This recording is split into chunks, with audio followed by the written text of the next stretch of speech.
welcome to Boardroom Forum Live. This is the second episode of a three-part SME series with the spotlight on family businesses. In the best of times, the strength of family businesses is most of the times overlooked. Their success and performance outshine their competitors. During the challenging times, these family businesses shine towards their strong fundamentals. These fundamentals include their unwavering commitment to their values, their long-term strategies, and their ability to manage their ratios within uncertain territories. This was evident from the 2009 recovery of the financial crisis as well as post-COVID. From our recent family business survey, there are two primary reasons for this: trustworthiness and resilience. A family business is perceived to be more trustworthy than their counterparts. The trust stems from their commitment to their values and their personal relationships with their stakeholders, customers, and suppliers. The resilience, on the other hand, in many sectors stem from their commitments, their prudent financial reporting, and their ability to adapt to the ever-changing environment. In closure, these events and conditions make the family business weather any storm. Today, we'll unpack this and other aspects around family businesses. I am Herman Eksteen, a private Gauteng family business leader and a partner in our practice. I'm joined by Jabu Masondo, an experienced tax partner who also deal with family business and private companies. Jabu, before I jump into our questions today and obtain your insights, let me set the scene of our current economic climate. It is filled with economic instability, with job losses and company failures. Whereas family business over time has demonstrated that they are a vital pillar to the economy. They create jobs, and in the South African context, create more than 2/3 of the employment from their operations. Secondly, they are significant to contributing to the GDP, ranging between 60 to 80% in South Africa, Africa, and the global landscape. Family businesses are truly the carriers of hope, and as PwC, we are deeply committed to assist the family and their businesses during these difficult times. Jabu, turning to you, as unpacking these difficult situations and yourself being involved in a few family businesses, what do you define as their key opportunities? Herman, thanks for the opportunity, and thanks to your viewers as well for the opportunity to share some insight into family businesses. You know, with family business, Herman, the current leadership of the family, they see themselves as stewards of the family wealth. They therefore approach it with honor and pride because they want to continue with the legacy of the family. And they don't want to be that guy who dropped the ball. You know, so they strive to make sure that they pass over to the next generation a thriving business, effectively managed and sustainable business. Now, in doing this, they are cognizant of the fact that they actually have a long-term view. So they tend to think from a long-term perspective, because why would you not? Because you are in a family, right? So then they look at your mega trends such as climate change and technological disruption. Taking that into account, they reimagine their business model, they adapt them and evolve them to be able to weather the storm, and they do this to future-proof their family business for generations to come. Now, Herman, you will know that business is powered by confidence. When confidence is high, business thrives. And one key ingredient to building confidence is trust. You know from our PwC Family Business Survey, as well as confirmed by the Edelman Trust Barometer in 2023, that family businesses are 6 percentage points more trusted than general business. Now, trust is one key opportunity that family business can leverage to build good and exceptional customer relationships and build relationship with suppliers, and also attract, talent into their business. And one of the other things that we know from our survey is that there is a correlationship between trust and profitability. The more you're trusted, you tend to be more profitable. So family businesses can actually leverage all of this to contribute to economic growth, job creation, and create a lasting impact in society. I fully agree, Jabu.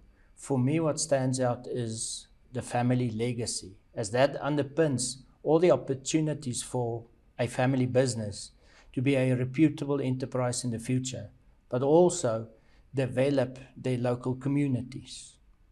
I alluded to it earlier, looking at the current economic crisis. All companies is affected by it. But similarly, family businesses is also impacted by various other challenges. In your view, what are the main family business challenges that they need to deal with? Yeah, sure, Herman, thanks. I would like to share a particularly interesting stat. Over a period of time, we do these surveys and it keeps coming back. What it is that 16 out of 100 family businesses remain in business by the 4th generation.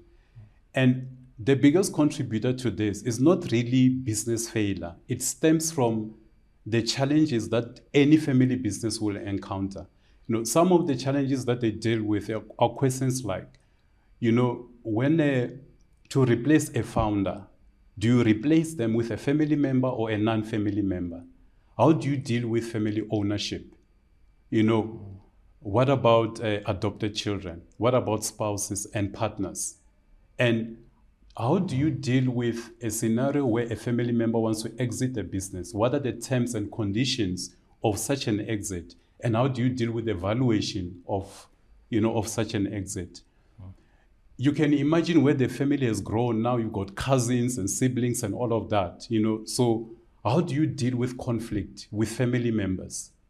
And the one more important one, I'll call it the chief of the challenges, is how then do you enhance the professionalism of the family so that the family members are equipped to be able to deal with strategy, challenges, and opportunities for the family, right? So I think dealing with all these challenges in a positive way will enable the family to last even longer. Even in the future, we'll see the family in business. Noted, Jabu. Thanks for sharing. In context of family challenges, globalization has played an increasing role. Just taking the next generation, as you've referred to, for them going abroad for studying as well as for work opportunities. This presents an increased challenge for families to maintain the unity and aligning of their values. From our recent Next Gen survey, it's indicated that 57% of the next generation is highly committed on their family businesses. Therefore, the spotlight is truly turned to improve the channels of communication and collaboration between family members. Then, Jabu, I had to ask the following. Yourself, who held a management role in a prominent family office, what should our family offices, our viewers who's dialed in, focus on to achieve success? Yeah, sure, Herman, thanks. I would like to zoom into, the point that you raised around the next generation. My observation is really the following. There are really four things. The first one is really succession. Now, succession is very important to a family. And for me, succession is not just identifying the person. It's really transferring the knowledge, the relationship that has been built over a lifetime, and the experience and the know-how. Added to that with the experience that the next gen and the commitment that they have in the family will enhance, will make the family more viable in the long term in terms of succession. And I think the next important point, this is very important, is investment. Now, the family must always relook at their investment strategy. This is important because the family business must grow faster than the family. Now, another important element to that is there must be some distribution of income so that the family members can benefit from the fruit of family success. But this needs to be done orderly because you don't want to compromise the growth of the family business. At the same time, you don't want to impact negatively the livelihoods of the family. Now, two more important points here is really the value system. Now, the family must decide and agree on the set of values that they want to operate by. And that actually also helps them when they recruit talent into the family business. You want to have talent that subscribes to your value system, because without that, you will have issues with sustainability. So for me, Herman, those are the four things really: the value, the people, the investment, and succession. I couldn't agree more with the four pillars. For me, the emphasis is truly on timeliness, a well-written and well-communicated succession plan, which is critical for any family business to sustain and to live forward into the foreseeable future.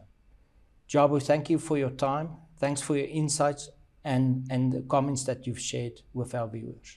Thanks. In closing, where other companies may measure success in quarters, family businesses measure their success in generations. Others might focus on their value, while family businesses focus on their values. At the same time, family dynamics and non-business considerations has derailed significant and large family businesses. This is expedited through the challenges of generational transition and the external economic crises. PwC has established a family business center of excellence where we assist our clients in unpacking their key issues as well as providing assistance to drafting their family constitutions. We also explore the ability of drafting their succession plans through the assistance of family business experts. PwC is highly invested in this market segment, and we have extensive research of what makes a family business unique. Our experts stand ready to assist you. Thank you to all our viewers. In our last episode in the SME series, we'll touch on the startup scale-up in the economy and the role women play in business. Thank you.